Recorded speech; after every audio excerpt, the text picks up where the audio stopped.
ever steam engine performance/presentation. It's done by Amy Ryerson, who will start out with a video, and it'll transform in front of you. So, thank you.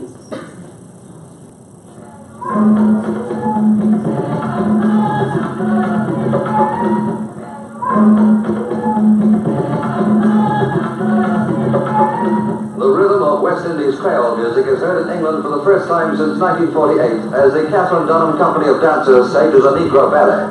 Based on Martinique ritual dances, it tells of how tragedy invaded an evening of gaiety and how the evil spell of the zombies was used to part from her lover, La Luce, played by Catherine Dunham.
So, thank you all for watching and paying attention, applauding. So, Kent wanted me to talk a bit about being a professional dancer. And basically, I became a professional dancer because I was one of those kids that had depression and ADHD, and my mom, you know, back in the 80s, I think maybe it wasn't as easy to identify, or people weren't really taking their kids to the doctor for that. They were just like, you're annoying, go away. So, never was diagnosed by a doctor, but definitely spent enough time with me, you'll know that I have that. So my mom took me to a dance class when I was 2 and said, do something with her, please. And just never stopped dancing, and it's helped me a great big, oh, sorry. Maybe we should have done this the other way around.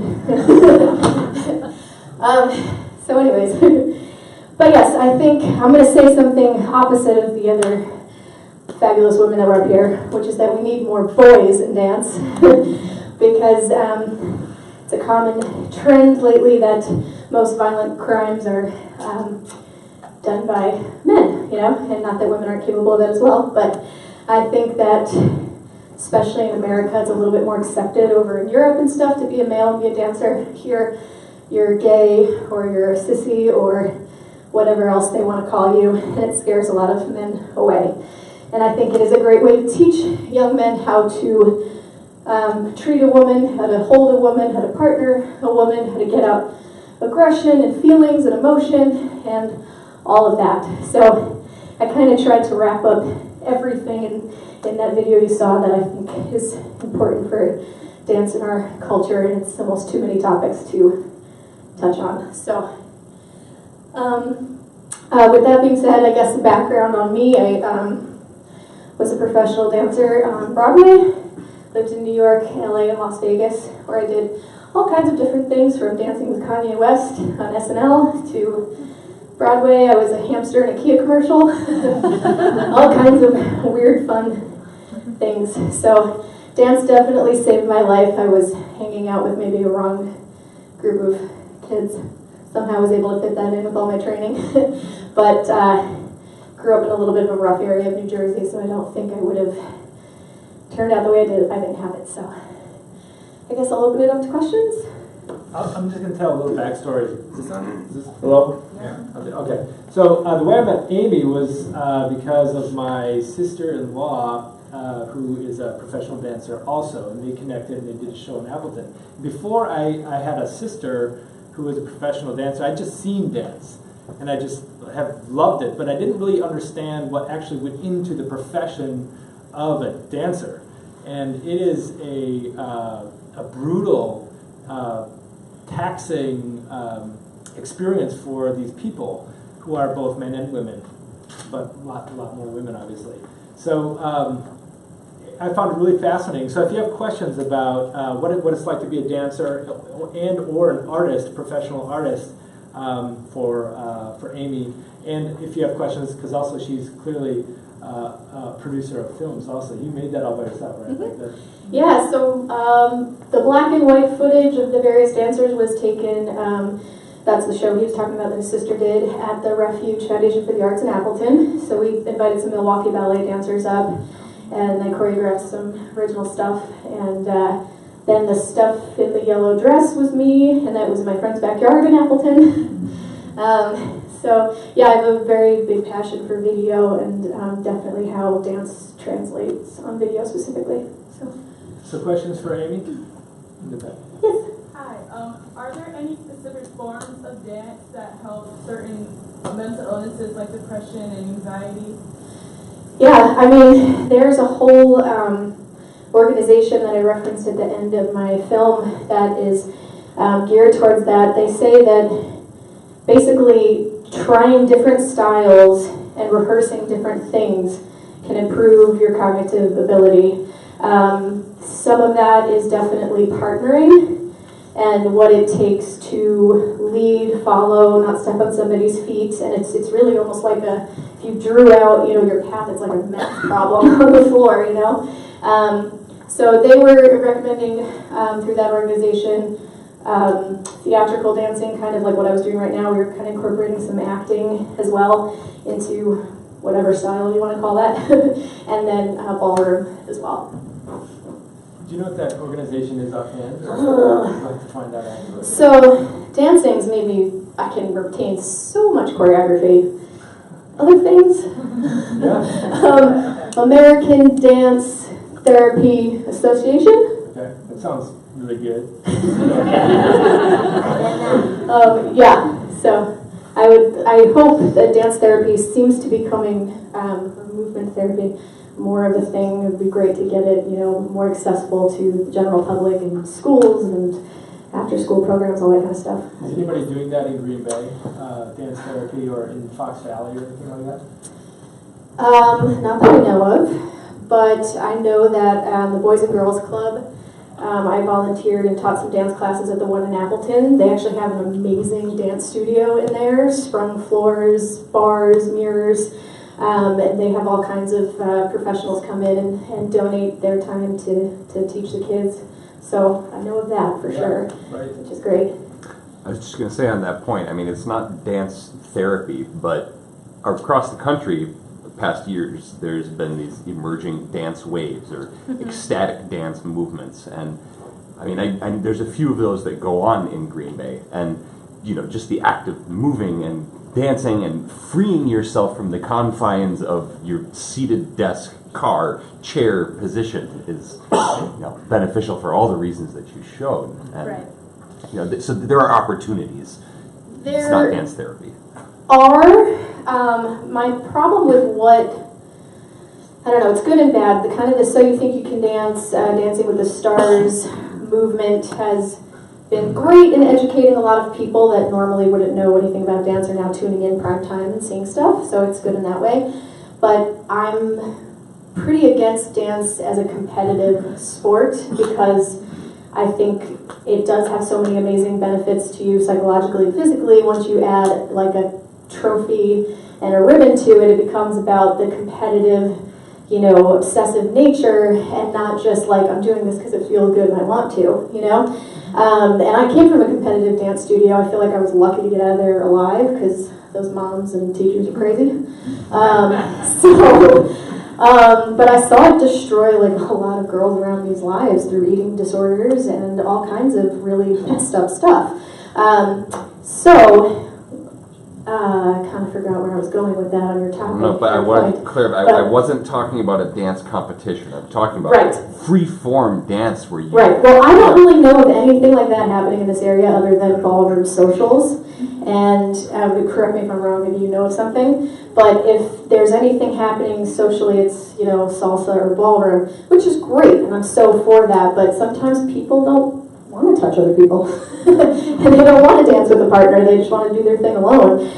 Actually, Lawrence University, the third Sunday of every month, does an open jam session. So that's something awesome to check out that I just remembered. They have musicians that are in school there that come and just play. Everything's freestyle, and it's open to the public, so that's a good thing to check out. We could talk more about that, too, because I think I'm privy to that also. Yes, you are.